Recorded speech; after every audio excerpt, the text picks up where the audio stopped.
Hello. I am a health specialist and I was certified through a Christian school. My background is Catholic and I have grandparents that were raised Buddhist, and from what I was told in my history, my ancestors were pagan, and I come from a family of converts into the Christian faith. Being part of a Native American family and having children that are Native American, I have faced tons of persecution and ridicule. I know that the history of the Catholic Church is ugly, and the murders and killings of Native Americans to build their churches has been not only identified, but it has been in the conscious of many of our pastors and priests here in Orange County, California, USA. So, coming from my background and knowing that in the field of psychology, we have looked to the Diagnostic Statistical Manual for classifications and labels of certain diagnoses of mental illness. Being in the field of mental illness for 8 years, I've realized that health is a big portion of how we are going to perceive the world. People who come from a religious background tend to understand things differently than someone from a non-religious background. Things that happen to people in life are dealt accordingly on how they respond and how they react. Is it fair to diagnose someone with a disorder if they are having a reaction or response to a situation in their life? Sometimes when we classify people into these notions of behavior, those people will start behaving that way. And I think with my experience having a lot of knowledge with medications in the field of psychiatry, we know that these prescription medications can cause mood disorders, can cause mood swings, can cause irritability, can cause sleep and fatigue. It's a $4.6 billion industry. In my doctorate program for Trinity School of Natural Health, I came across the book of Orthomolecular DNA and Nutrition by Lewis Pauling, and I was recognized by some public defenders familiar with Lewis Pauling's work.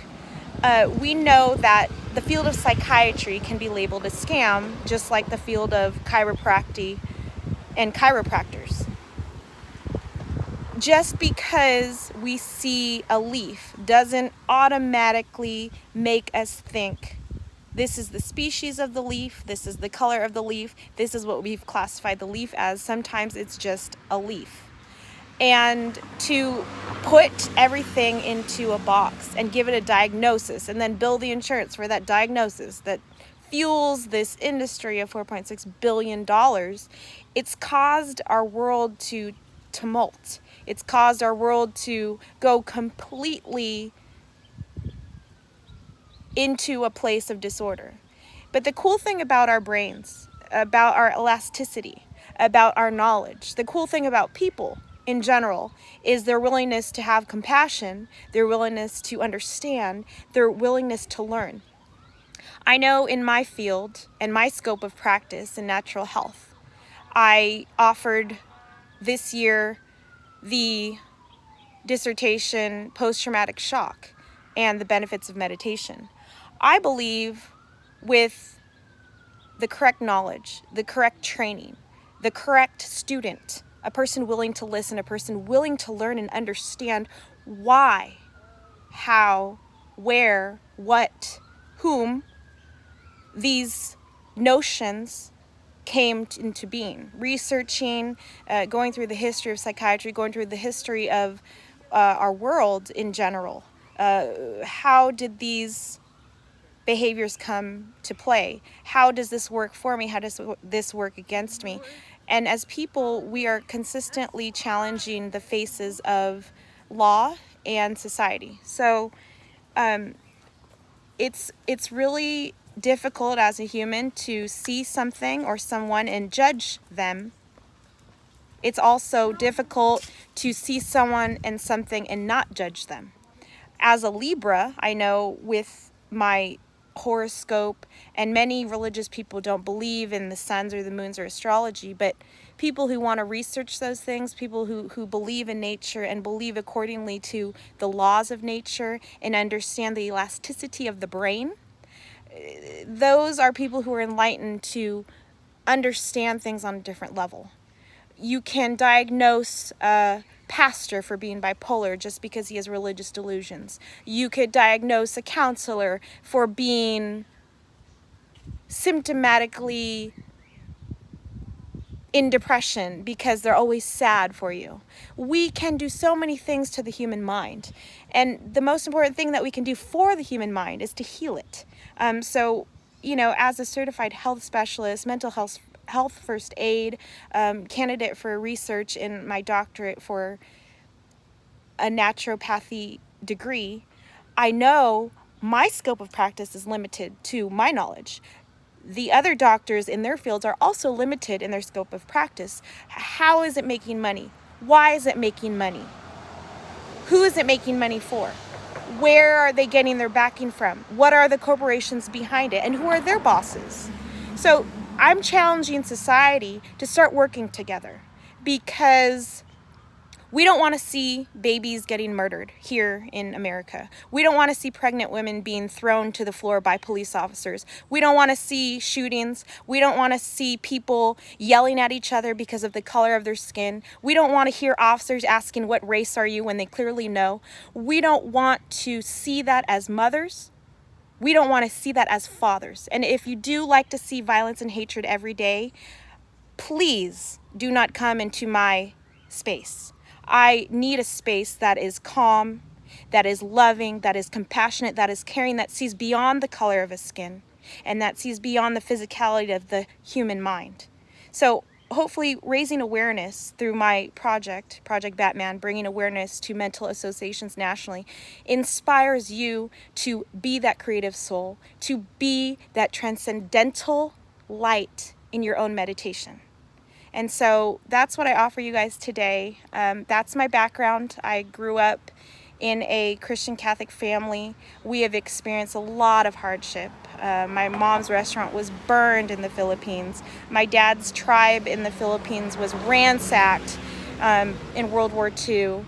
And him hiding in a burlap sack in a potato bag, just learning the history of these special Jewish people, knowing that a lot of our Filipinos are half Jewish, they're Semitic Jews. There's a lot of attacks against our faith, a lot of attacks against our religion.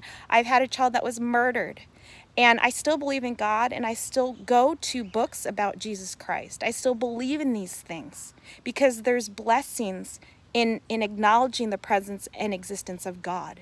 And to the atheists who don't believe in God, but they omit his name, yet then say his name, God, they're still believing in the existence and presence of that God. It's a loving God. It's a healing God. It's a forgiving God. It's an embracing God. And that God sees you, and that God knows when you're hurt and you're hurting or you're self-inflicting pain or wounds, that God sees all that, and he thinks it's beautiful. And he still says, come home. And he still says you're loved. And he still says you're forgiven. And he still says you are so worthy. You are my child, and I love you and I forgive you. You're not only a child of God, you're an adult of God. You are part of God's blueprint.